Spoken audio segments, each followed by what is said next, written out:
welcome to another edition of the Front Row Roundtable Show presented by Ralphie's. Glad to have you along with us. The gang back together again. Big John Malkowski, St. John's Radio Network, and also resident antagonist, protagonist, Marty Bid. By the way, Fairway Mortgage. By the way, I think Urban's faux suspension ended before we aired tonight. Because technically he can't stay on the sideline, but he can coach after Except today. for games. Yes. After today, he can coach. So his faux suspension is already over. Thanks for jumping segments here. You know, I like put them on your. I just like to mark time on the second segment was college football. So thanks for just jumping that. I was just making sure the Buckeye fans knew the suspension. Just started, and he's already driven the show off the. Aren't you used to this by now? I never get used to it. Okay, never mind. On to what you want to talk about. No, it's what they want to hear us talk about. Okay, so here's the thing. When it comes to high school sports, I wish the state would get less involved. Oh, here we go again. I'm trying to take us back to where you wanted us to go. Here we go again. I want the state to be less involved. Well, thoughts? Yes, because no oversight always works. I'm not saying no oversight, but okay, so the state lowered the bar here. Yes, and specifically. Let's set this up. There's a lot of talk about what they did in Dayton because the Dayton school district dropped the GPA needed to be able to be eligible to play to 1.0. And you could also be like, if you're passing like 5 classes or something, 5 out of the 7 or something like that, you could still play or something like that. I think the rule is if you get 2 Fs, you're automatically done no matter what or something. Whatever it is, it's extremely low. I mean, I know it's, but every school can make its own rules too. And I know my school does. I assume St. Francis does. I mean, I would hope most people would expect a little more out of their athletes than a 1.0 because that's not. I do like the not 1 F in one class because, somebody's struggling in one class or somebody. I mean, so I've seen both sides of that because I've seen good students who, bomb an exam or bomb a test or get behind in a class and end up with a train wreck. So, I like a little discretionary latitude, and I understand what you're saying about, a little latitude makes for a big mess, but I like common sense with kids, and to me at that age they're kids. I mean we see it, and you and I both know the kids that need to be kicked in the rear, right, and the kids that could use a helping hand and by the way have struggled through something, and I just wish it was a little less rigid. Right, and I mean I know at St. John's, and of course that's where I'm most familiar with, but all the coaches at St. John's check up on grades, check up on how a kid's doing. They will send a kid out of practice to study session if he knows he's got a big test coming up or if he knows he has something coming. I mean, I've gone to plenty of practices. Hey, where's so and so? He's not practicing today. Oh, he has a big test tomorrow. He's at the A+ center. Right. That great. That's what high school athletics should be. Right. Unfortunately, it gets. I mean, a lot of that is skewed, and especially now with transfers and all that kind of. That's another story, but. I mean, the grades. If you're a good high school coach, you're worried about your players' grades, number one, and then the athletics on top. Well, everybody's for pretty much is for high standards if possible. Here's the problem of the whole thing, and I've spent in my time doing this, spent time talking to inner city coaches and things like that, and the problem is with some of the kids is that they have no home life. They maybe have one parent, you don't know how, and if they're working or they're around or whatever. A lot of times the coaches end up really kind of being more of their parent than anybody else. And this is just a fact, if the standards become too high and the kid can't reach them and he can't play sports, he'll just quit school. He'll just drop out and quit school. And then you lose him. Well, I think all of us have been around the environment where a young person, I wouldn't even just say a young man, but a young person who's involved in athletics, who can participate, who can find some measure of success, tends to get pulled up by the community in many, many ways. And so the more young people you can get in that environment to give them a chance to pull them up, the better it is. And so I think that was the starting point of this, and yet it's taken on an aura of lowering standards as opposed to inclusiveness. And that's where I have a hard time with the idea of the intent. I don't know that the intent was to lower the bar to just let the Wild West happen. I think the intent was exactly what you said. Well, that's what they were talking about. Get more young people into the programs, because if they're at practice, we know what they're not doing, right? If they get up on Saturday mornings to watch film, we know what they're not doing after the games on Friday night, right? I mean, you and I know exactly what goes on. And you know the kids that are sleeping there that you're like, oh, and everybody wants to kill them. But better that they're there sleeping than somewhere, because at least somebody got their butts out of bed and got them there. And you and I both know all the calls that go on and the texts and everything else to find people for both practice and in the summer workouts. And it's better than the alternative.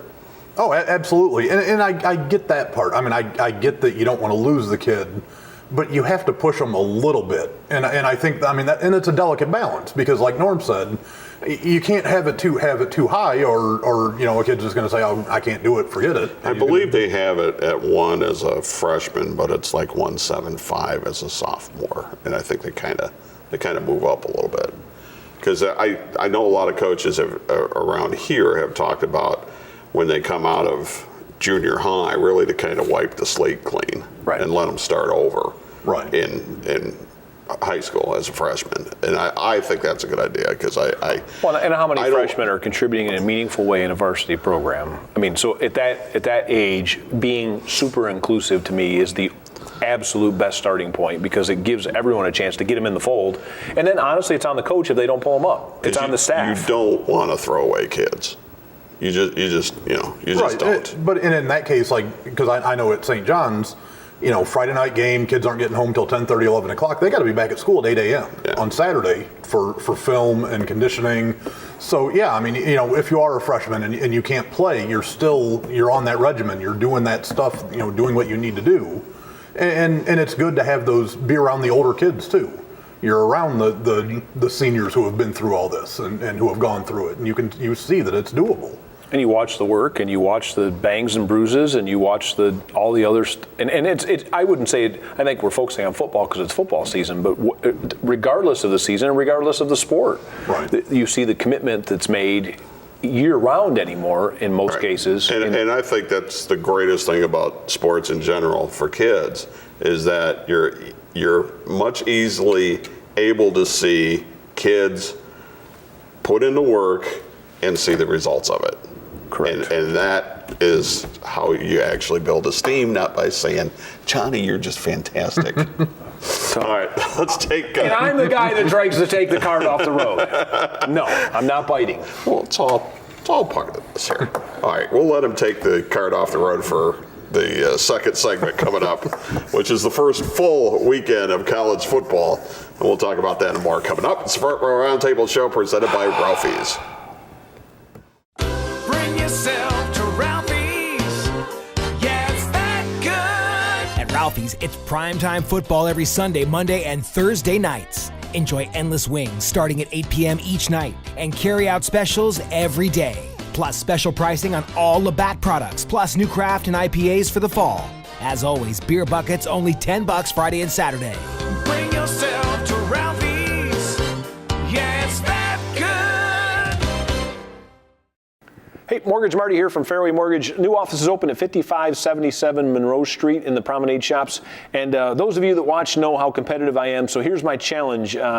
The large national company you always see at every sporting event from up north, who has that Rocket app that I hate. We have a competing app called the Fairway Now app. And the best part of the Fairway Now app is you get actually somebody local to help you after you use it. So log in, try it. It's on Facebook, on Twitter. You can find us, the Fairway Now app. Have a great night. Matthews Ford Oregon is the dealership that makes a difference because we now offer guaranteed credit approval. We know what's on paper doesn't always reflect the person in front of us. That's why we work with over 40 lending institutions every day to help find solutions, and in some cases, we've been able to help folks looking at pre-owned vehicles drive away in a brand new one. Remember, we're here to help, not to judge. Ride on our reputation as the name that has been trusted since 1952. That's the Matthews way. Red Wing Shoes, a quality built to last, just like the legacy of service at your Red Wing Shoes dealer, North Reynolds at Bancroft in Toledo. Family owned and operated since 1982. 4 generations building a legacy of quality and service for years to come. Our sales staff has over 95 years selling and servicing Red Wing shoe products, and we have the largest selection of Red Wing shoes in Northwest Ohio. Irish Setter, Works, and our USA-made heritage shoes. In stock, no waiting. Red Wing Shoes, North Reynolds at Bancroft, where service, quality, and fit come first. Welcome back to the Front Row Roundtable Show presented by Ralphie's. Of course, a great place to go watch all the games or any game that you want to catch. And they have, matter of fact, for I think it's for Thursday, Sunday, and Monday nights, wing specials after 8 o'clock. So if you want to catch any of the primetime games, you could do that at any of the area Ralphie's. All right, first weekend of college football coming up. Are you okay? You got through it fine? Here's the thing. It's almost like Christmas. Like, in some ways, it's better than, this time of year is better than, because baseball sort of gets down to where only the teams that matter. I knew he was going to say this. I knew you felt this way. Because it's true, though. And then high school started last week, and you get a high school. I mean, now it's, and then the NFL ramps up this. I mean, it's Friday, Christmas. Saturday, so you Sunday. get a whole Saturday, and you get a Sunday of college. You get a little of everything. You get some college sprinkled in on the weeknights. It's the most wonderful time. So you're not boycotting anything this year? No, Miss Brennan, I'm not boycotting anything. What an idiot. I mean, don't tell me things like, there you go, I said it. Call me if you disagree, but don't tell me you're never going to watch football again over this whole thing. Well, Bob Costas is not watching NFL. Well, that's fine too. No one cares. Yeah. The rest of us are still watching, and when's the last time he called a game you cared about? Me either, I don't remember. No, I'm still going to watch. Super Bowl 12 or 14 or, I don't know. I mean, I don't watch as much as I used to now, but... Well, it's like really... It's because it's saturation. Well, yeah. Yeah, I mean, you got a Thursday night NFL game, you got Friday night high school, Saturday in the NFL, Sunday night, Monday night. I mean, there's football every night of the week. Well, and if you weren't involved in high school to the level that you are, because I feel this way, I would watch a couple more games a week. But by the time you do a Friday night game, and then you're involved, if you're doing JV games or anything else. Yeah, I'm doing a JV game on Saturday mornings too. You get extra fatigue because you get 6 hours of football that's roped off that the rest of the people don't see. Actually, this was half of the reason I got back into a fantasy football league this year, just because it makes me follow things closer. And you can say what you want, whether you're a fantasy football, baseball, whatever guy. Whether you like it or you don't like it, if you are into it, you watch more games. You're following your guys and you're watching more stuff than you would normally watch. See, for me, I was watching less, so that's why I got out of fantasy, because just, kids were playing football on Sundays and had other stuff going. I'm gone all night Friday and all day Saturday, and I would rather watch high school and college than I would NFL. So, and I think from the opening week of college through the end week, college football has a little bit of genius salted in with all of our protest over the playoff system and whatever else. And that's that there are games every week that matter that could be elimination games. So and there were some today that could be elimination games. And what I want to know is this finally the year where somebody from the MAC wins the national championship? Here we go. I think that has about as much likelihood of happening as the Raiders winning the Super Bowl. Wow. Or Dallas winning a playoff game. They're relatively the same. I looked this week and the Falcons were 52-1, and I'm not a Falcons fan, but I might put money on that at 52-1. I mean, that's a little steep because I think... Is it legal yet? Is it to bet? Yeah. I don't know. Did it? Because you're going to Vegas. Never. But yes, I was planning on a trip to Vegas to place my wager. Just flying out for a night. Yes. Of course, we're taping this earlier in the week, and that game is just about done Aye. as we speak. Yes. Which game? Bowling Green. No. He moved us to NFL. The NFL and the Saturday Super night. Bowl. No, not Bowling Green. I thought you said BG. Bowling Green doesn't play till next week.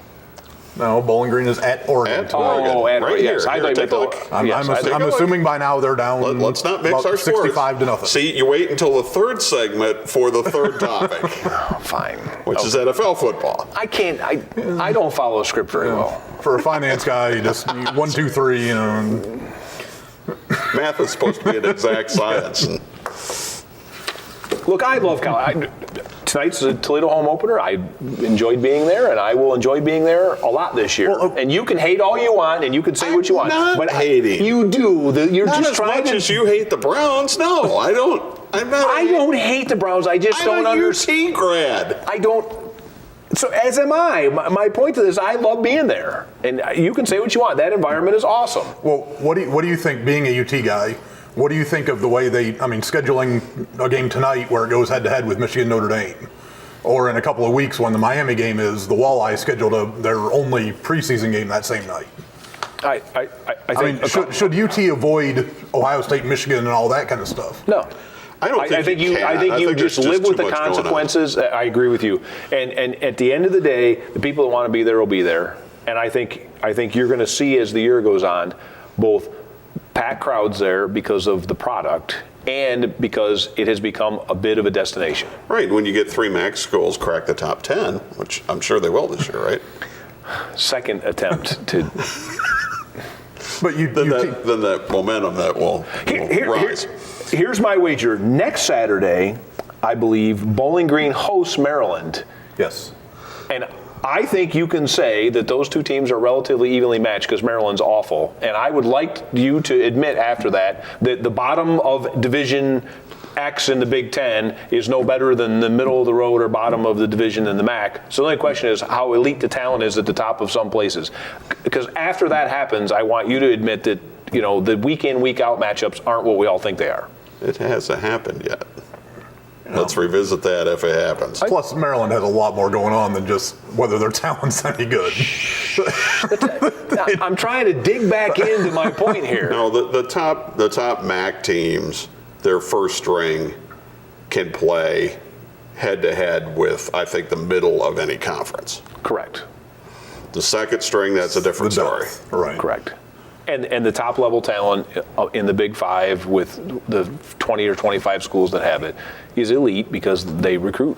Right, and all our running argument is that there's 2 levels of college football. There's 2 levels of college basketball. There's 2 levels. There might be 4 levels of college basketball. Yeah, but MAC school can get to the Final Four in college basketball. A MAC school will never get to the Final Four in college football. Never's a very long time. I'm not prepared to say that today. It might happen. Before we die. Well, they're going to expand it to 8, and then they're going to expand it to 16 eventually. So I like 12, actually. I actually, I hate agreeing with him. No, because I'll tell you why I like 12 is that you give the Reward the top buys to the conference winners. Right. but there's 5 conferences. I understand that. Right, but so The 4 best. The 4 best get a bye, and then everybody That else 5th one's plays. going to be in the tournament. Oh, yeah. Well, and one of the great things for the conference champions always getting in is, USC last year could have won a conference championship, and anybody that thinks that was a good football team toward the end of last year is And delusional. 5 through 8 can have a home game, and 1 through Right. 4 can get a home game in what would be the second round. Again, So I hate agreeing with him. I actually think he's right on this we one. have plenty of time to discuss that. We got to run. We'll be back. We will talk NFL football and the preseason and this guy's favorite owner on how he feels about the preseason. That when we come back, it's a Roundtable show presented by Ralphie's. Bring yourself to Ralphie's.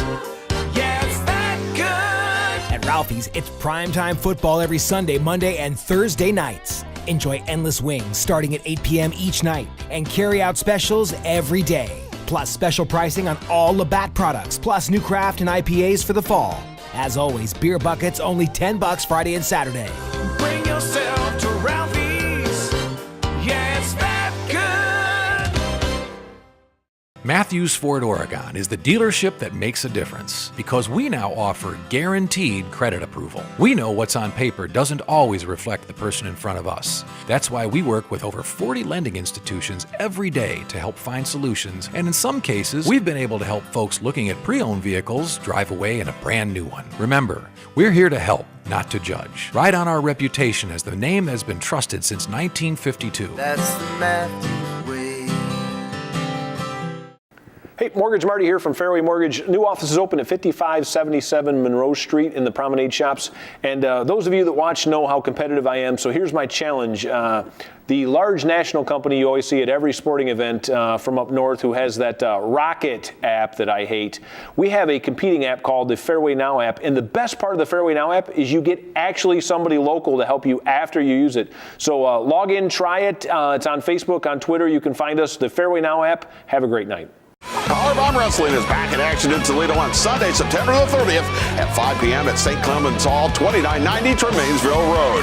The Bachelor Ben Boone and Unchained Brandon Day battle for the heavyweight title, this time with the amazing Nate Matson as special referee. You'll see a lumberjack match for the tag team titles. Also, the Midwest title and the women's title will be defended.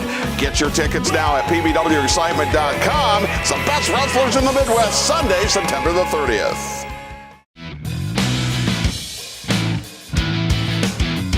And welcome back for our Roundtable show presented by Ralphie's.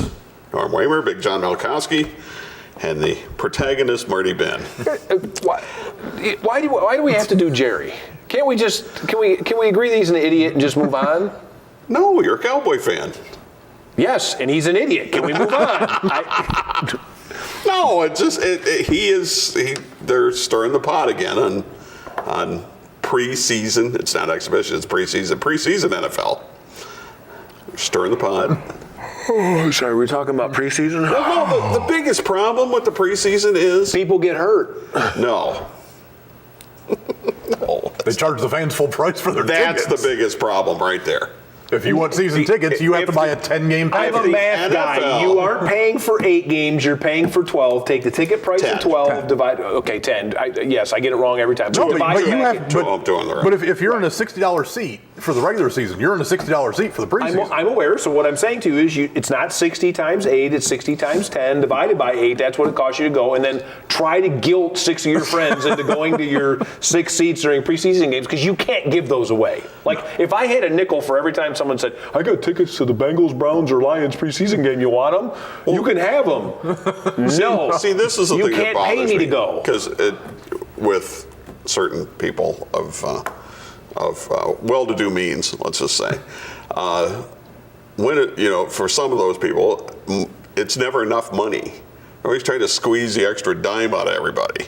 And if for season tickets, you could give season ticket holders the option of whether they wanted to buy preseason tickets or not. But you could cut that. But then there'd be nobody at the preseason games. That would look awful on camera. Wait. Hang on. Let me finish. All right. Take that price, cut it in half. So like a family that can't go to a regular season game because it costs too damn much money could actually take their family to go see a preseason game. Half is not even close, because it's still parking. The hot dogs are still $9. The beers are $14, and no. You'd have to pay guys on the street who just got done giving plasma $3 a head to fill the stadium. That's how bad it is. Yeah, they have to force people to go to these games, or force the tickets to be sold. I'm saying if you have said to. it's free and all the concessions were half off, you might get to 50% capacity. It's that bad. No, it's not. It's not. I disagree. You are not getting anybody in my family to get in a car and drive up to Detroit in the middle of August when it's beautiful out to go watch the Lions starters play as Matt Statfiller throw 2 completions and then go put a hat on. All kinds of people that love the NFL but can't afford to go to games. I'm sorry. And I'm saying if it was free, still not getting to 50%. But a lot of those people. I totally disagree. But a lot of those people also know that they can't afford it. And they're not fine with it, but it is what it is. You're not going, and I don't think they would pay half price tickets to go to a preseason game. I mean, I know I wouldn't. I'm not going to spend money to go see the Lions and somebody. But you don't care about the Lions. And for the record, we're decrying the NFL for ticket prices, and yet most families can't afford to go to an Ohio State game or a Michigan game or a Notre Dame game, and they can't afford the seat licenses. So I'm going to be very careful. You were picking on the Rockets last. You know what a family can afford to do? I just pulled half out of my head. I understand. But you could price it at a certain price to where you would get plenty of more people to show up. Right. But my point is, they can't afford a whole range of activities. Because the supply and demand law says there's this much supply and there's this much demand, so the price goes up, and you want the price to go there's down? other things working into that. Yeah, I understand the corporations buy tickets and people. I don't dispute any of that. The point I'm making is, at the end of the day, if there was that demand or there wasn't that demand, the price would change. I know you don't like Adam Smith's invisible hand, but I believe in it. As you do the Tooth Fairy and a few other things, I'm sure. But he brushed on. As long as Santa's still coming, I'm fine. Well, he brushed on part of the problem, and part of the problem is that corporations could buy season tickets and write them off. Right. As entertainment expenses. Less so under the new tax rules than it used to be, though, and it's already changing, and so is booster money changing because of the new tax rules. So it's not as easy as it used to be, and you're going to see some changes from that. But when you have X amount of corporate season tickets gone off the top, that raises the demand for everybody else. Well, and those are also usually the best seats. If you can afford to find tickets or buy tickets off the website, you're in the upper deck somewhere, you're up in a corner where you can't see a whole lot. Now it's easy to go to a Tiger game now, though. Yeah. Yeah, despite all those corporate buyouts. There's some really nice $6 seats in the lower deck. These were our favorite Tiger games to go to back when you had the radio show. Yeah. And did the bus trips. Yeah. They were generous with their tickets. Had an entire section to ourselves. And they would yell Lima time every time you give a homer. When the Silverdome was open, there were that whole section of bleachers in the one end zone. You could only buy them 3 Mondays before the game. You had to drive up to the stadium and buy them, and they were only available in cash. And when I started buying them, they were $5. And I think when I quit, they were $10. And you could go to an NFL game for $7.50. When the Cowboys played one year, I bought it. I went up there with a lot of money in my pocket and was nervous as all heck because I was 20 years old. And we bought an entire pie-shaped section for people we knew from down here, but and the got NFL, buses and whatever to go There's so up. much negative PR with the NFL because of all the different things that are going on. And just to do something to let the fans know that you actually appreciate them. I mean, you can say what you want about baseball, but after the season that got canceled, the end of the season, they've done a number of things to try to make fans happier. Players are more apt to talk to fans and throw them balls and all kinds of stuff like that. Ticket sales is not what drives the NFL. And I think that's the fallacy of this argument. It's TV contracts. If it was. Well, we were talking about preseason actually, so. Yeah, but it's the same thing. If butts and chairs mattered, there'd be a whole different philosophy. Butts and chairs don't matter. Well, and now, I mean, talking about preseason, you're actually getting. Todd Gurley's not going to take a snap in the preseason this year. Right. Jared Goff, I don't think, has taken a snap this year. Zeke Elliott has not taken a snap. A lot of teams are saying we don't want these guys to take any, even the chance of getting hurt. Yeah. And they're just not playing. Unfortunately, we got to wrap up, and I'm sure we will talk more about this another time, guys. Thanks, Marty. Thanks, Big John. Thanks. Powerbomb Wrestling coming your way at 2 a.m. You can't catch it, DVR it. You can't do that. You can catch it on Fight.tv anytime you want, or on our YouTube channel. We'll see you next time on the Front Row Roundtable Show, presented by Ralphie's.